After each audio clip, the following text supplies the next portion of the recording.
नमस्कार दोस्तों, अपन बात कर रहे थे वेक्टर की और वेक्टर में अपन पढ़ रहे थे प्रोडक्ट ऑफ टू वेक्टर। और प्रोडक्ट ऑफ टू वेक्टर के अंदर अपन ने पहली बात अपन ने पढ़ ली थी कि स्केलर प्रोडक्ट। क्या पढ़ लिया था? Scalar product. अब इधर देखिए, अगला आता है हमारे पास वेक्टर प्रोडक्ट।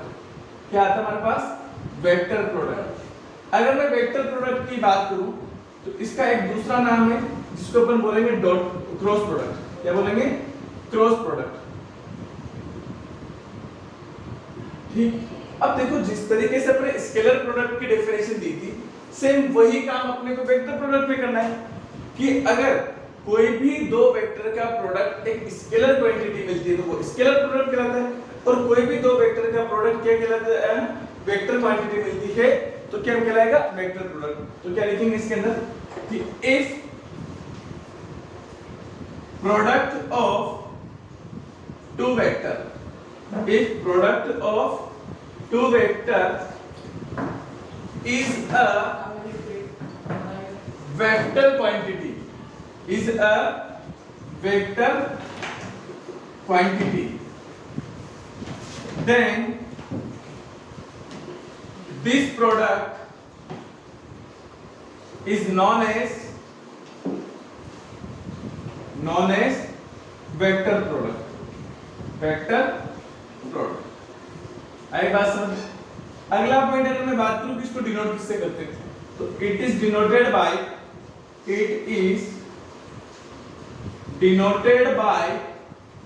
ए वेक्टर क्रॉस बी वेक्टर। इसको किससे डिनोट करते हैं? A vector cross B vector. अब देखो, A vector cross B vector क्या होता है? पहली बात इसको समझिए।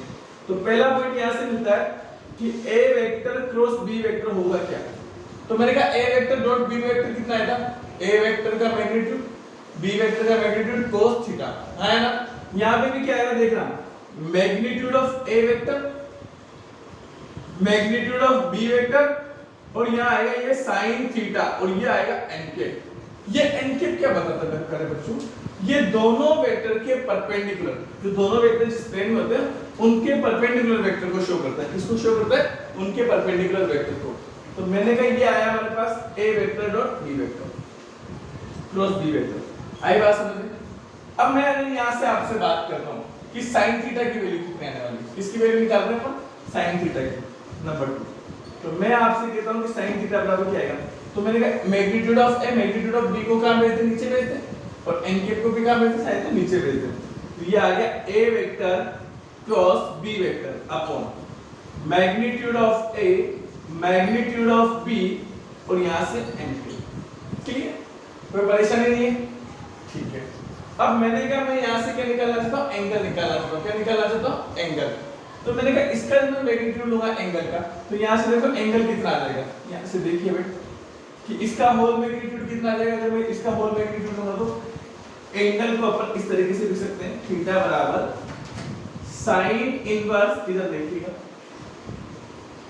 ए वेक्टर क्रॉस बी वेक्टर का मैग्नीट्यूड अपॉन, यहां से क्या आ जाएगा? Magnitude of A magnitude of B, और ये एनकेप का मैग्नीट्यूड कितना होगा? 1 होगा, क्योंकि ये कैसा वेक्टर है? Unit vector. किसी भी वेक्टर की केप क्या बताती है? उसके यूनिट वेक्टर को बताता है। और ये वैसे भी क्या है? परपेंडिकुलर वेक्टर है, जो किसको शो कर रहा है? डायरेक्शन को शो कर रहा है। किसको शो कर रहा है? डायरेक्शन को। तीसरी बात समझना कि सर यहां पे भी दोनों वेक्टर क्या पैरेलल होंगे, क्या परपेंडिकुलर होंगे? तो अगर यहां से चौथा केस आता है हमारे पास कि if A vector parallel to B vector, अगर कोई भी दो वेक्टर पैरेलल होंगे तो उनके बीच में बनने वाला एंगल कितना आ जाएगा? 0 डिग्री।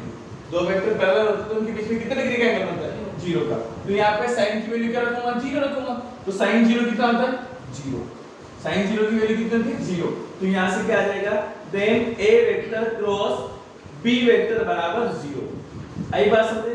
मतलब दो वेक्टर अगर पैरेलल होंगे तो उनका क्रॉस प्रोडक्ट क्या होगा? 0। जबकि डॉट प्रोडक्ट क्या आएगा? Magnitude of A magnitude of B. याद है? क्योंकि cos 0 की वैल्यू 1 होती है। ऐसे अगर दो वेक्टर अगर परपेंडिकुलर है, दो वेक्टर क्या दे रखे हैं अपने को? परपेंडिकुलर, तो यहां पे sin 90 बनेगा। sin 90 की वैल्यू कितनी हो जाएगी? 1 हो जाएगी। तो यहां से क्या आएगा?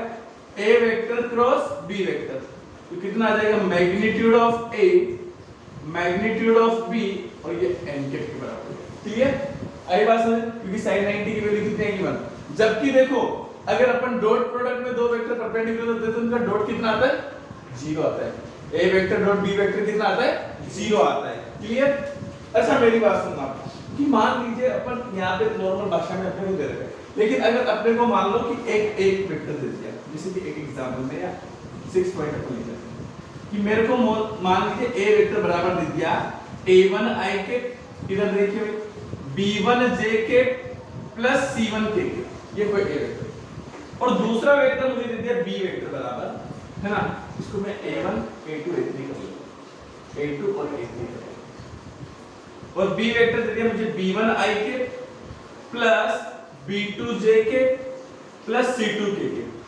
तो दो वेक्टर का जब क्रॉस प्रोडक्ट निकालेंगे तो क्रॉस प्रोडक्ट का फॉर्मूला ये होता है a vector cross b vector. निकालने का तरीका क्या होगा? ये डिटरमिनेंट्स बड़ा होगा, यहाँ पे आएगा i के j के और k के।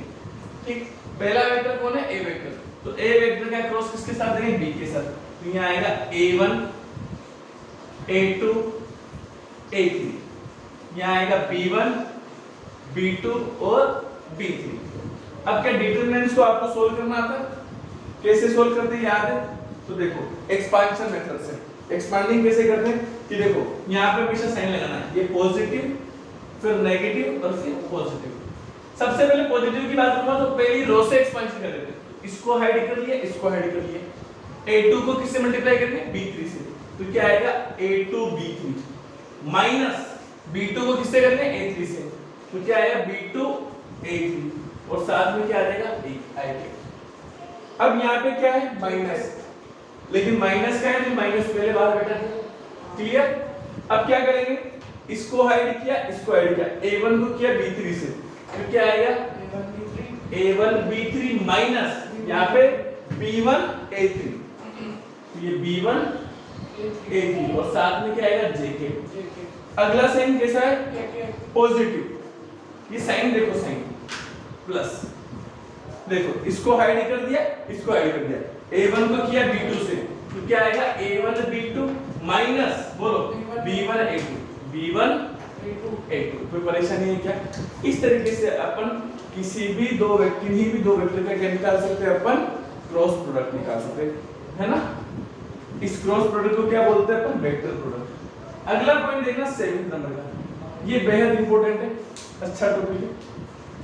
अगर मेरे को मान लीजिए i के j के k के दे रखे, तो ये राउंड ऑफ दे रखे, इनको बनाता हूं i के ये j के और ये k। ये क्या बताता है मेरे पहले बच्चों कि अगर मैं i कैप का क्रॉस j कैप निकालता हूं तो किसके बराबर आएगा? k cap. राउंड से i cap cross j cap, तो क्या आएगा? k cap. अगर मैं j cap cross k cap निकालूंगा तो i cap, k cap cross i cap निकालूंगा तो j कैप। आ गई बात समझे? तो पहली बात क्या देखी कि अगर मैं i cap cross j cap निकालूंगा तो क्या आएगा? k cap. लेकिन इसका उल्टा कर दूंगा, उल्टा समझ रहे हो? इधर देखो उल्टा, j cap cross k cap, तो डायरेक्शन पॉजिटिव लिखनी, डायरेक्शन पॉजिटिव तो क्या आ जाएगा? यहां से उल्टा आ जाएगा j cap cross k cap, तो ये क्या? j cap cross i cap, ये कितना आ जाएगा? Minus of k cap. क्या आ जाएगा? Minus of k cap. आ गई बात समझे? पहला। ऐसे नंबर 2, अगर मैं j cap cross k cap निकालूंगा, आप बताइए कितना आएगा? बोलो j cap cross k cap कितना आएगा? बताओ, सेम डायरेक्शन तो कितना बचा? i cap. हाँ, लेकिन मैं उल्टा करूंगा k cap cross j cap, तो बताओ कितना आएगा? Minus of i cap. देखो ना, उल्टा कर दिया इन दोनों का, तो ये उल्टी डायरेक्शन में आ जाएगा माइनस का। सेम अगर मैं आपसे पूछना चाहता हूं थर्ड वाला पॉइंट कि k कैप का क्रॉस i कैप के साथ निकालो, तो डायरेक्शन सेम है, तो क्या आएगा बताइए? k cap cross i cap, तो ये आएगा कितना? j cap. लेकिन अगर मैं आपसे कहूं कि i cap cross k cap कितना आएगा? उल्टा, i cap cross k cap minus का j कैप, माइनस का j कैप। अगली बात, अगर मैं किसी भी i कैप का क्रॉस i कैप के साथ लेता हूं तो सेम डायरेक्शन है, इसका मतलब क्या आ जाएगा? फोर्थ नंबर का पार्ट कि i cap cross i cap, चाहे आप लो j cap cross j cap या आप लो k cap cross k cap, ये हमेशा कितना आने वाला है? 0 आने वाला है। आई बात समझे? ये हमेशा कितना आने वाला है?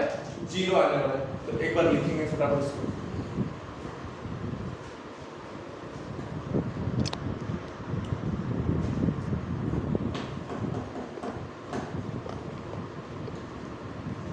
लिख लीजिए भाई।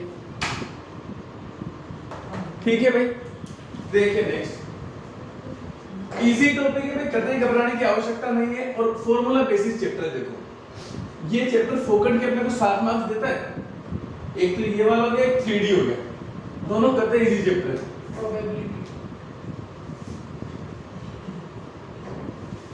प्रोबेबिलिटी को आसान ना समझे, इतना आसान नहीं है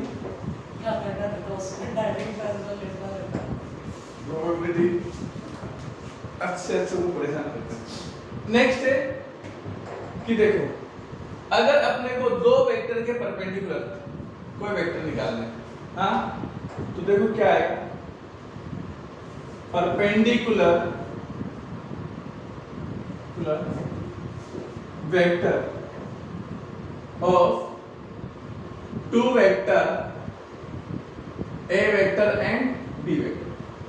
ठीक, तो कोई भी दो वेक्टर के परपेंडिकुलर जो भी वेक्टर होगा उसको रिप्रेजेंट करेंगे अपन सी वेक्टर से। किससे रिप्रेजेंट करेंगे? सी वेक्टर से। और वो सी वेक्टर क्या आएगा, तो प्लस माइनस ए वेक्टर क्रॉस बी वेक्टर। किसके बराबर आएगा?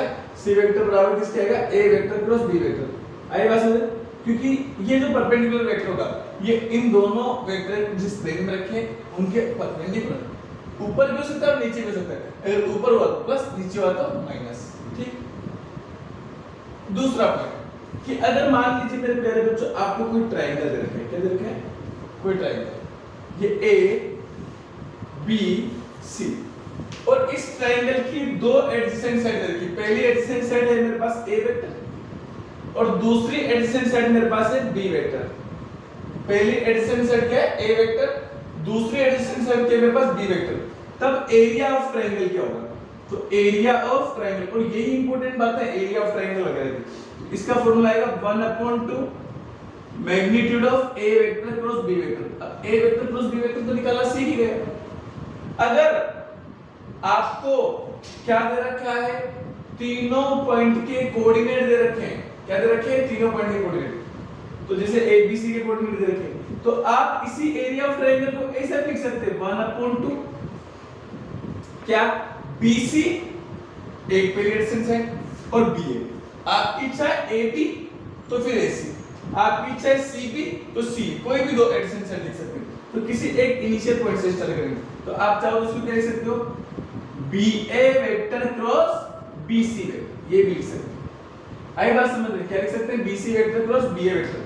आप चाहो तो CB vector cross CA vector, आपकी इच्छा है AB vector cross AC vector, ऐसे भी लिख सकते हैं। आगे बात समझ। और आखिरी पॉइंट है हमारे पास पैरेललोग्राम, एरिया ऑफ पैरेललोग्राम। मैंने कहा मान लीजिए कोई पैरेललोग्राम, इसकी पहली एडजेसेंट साइड मेरे पास वापस से ए वेक्टर, दूसरी एडजेसेंट साइड मेरे पास क्या है? B vector. तो उस केस में एरिया ऑफ पैरेललोग्राम क्या होगा? तो एरिया ऑफ पैरेललोग्राम ये आएगा magnitude of A vector cross B vector. Clear? अगर आपको कोऑर्डिनेट दे रखे हैं पैरेललोग्राम के, तो ए बी सी डी। अब मैंने कहा ए से स्टार्ट करेंगे, तो एडजेसेंट साइड क्या आ रही है? एक तो ए बी वेक्टर और दूसरी क्या आ रही है? A D vector. तो यहाँ पे क्या आ रहा है? ये किसके बराबर लिख सकते हैं कि ए बी वेक्टर का क्रॉस किसके साथ? ए डी वेक्टर के साथ। आपकी इच्छा है बी से स्टार्ट करना, तो B A vector cross B C vector, इसे लिख सकते हैं। इच्छा है सी से लिखने की, C D vector cross C D vector, पर आगे का इनिशियल पॉइंट सेम होना चाहिए। आई बात समझ में? तो फटाफट से लिखिए, इसके बाद इसके ऊपर हम क्वेश्चन करते हैं। ठीक है, यही पॉइंट थे। ये सारी चीजें अगर आपको याद रहेगी तो कहीं से कहीं तक वेक्टर के अंदर कोई परेशानी नहीं आएगी, और एक्सरसाइज 10.4 बहुत आसानी से आप कर सकते हो, लेकिन सारी बातें आपको याद होनी चाहिए। ठीक है, लिखिए फटाफट से। ठीक है भाई, देखिए अब निकाल लीजिए एक्सरसाइज 10.4।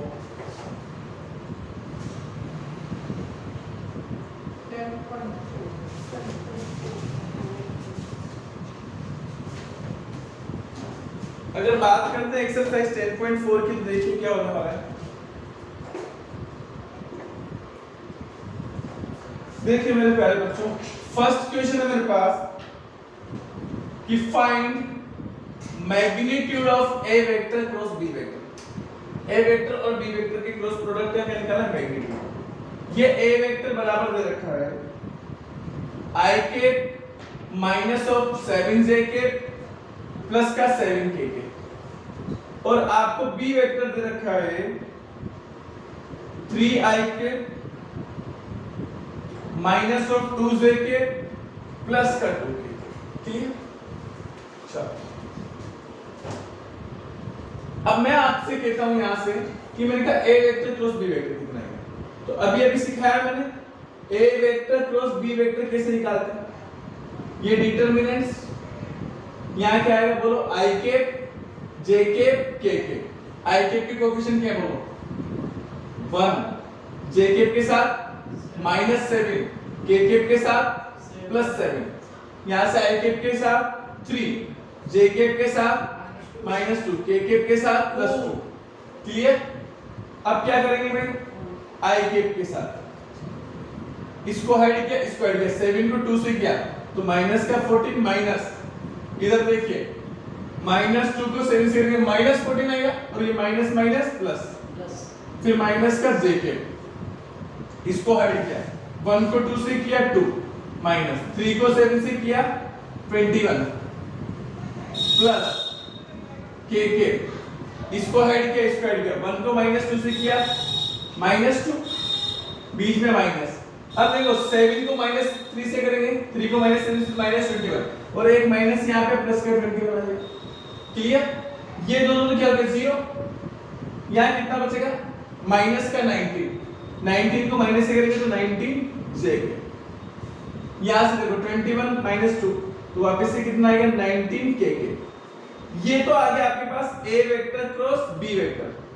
अब अपने को निकालना है magnitude of A vector cross B vector, इनका मैग्नीट्यूड क्या है, तो अंडर रूट ऑफ, कैसे निकालते हैं मैग्नीट्यूड, 19 का स्क्वायर प्लस 19 का स्क्वायर।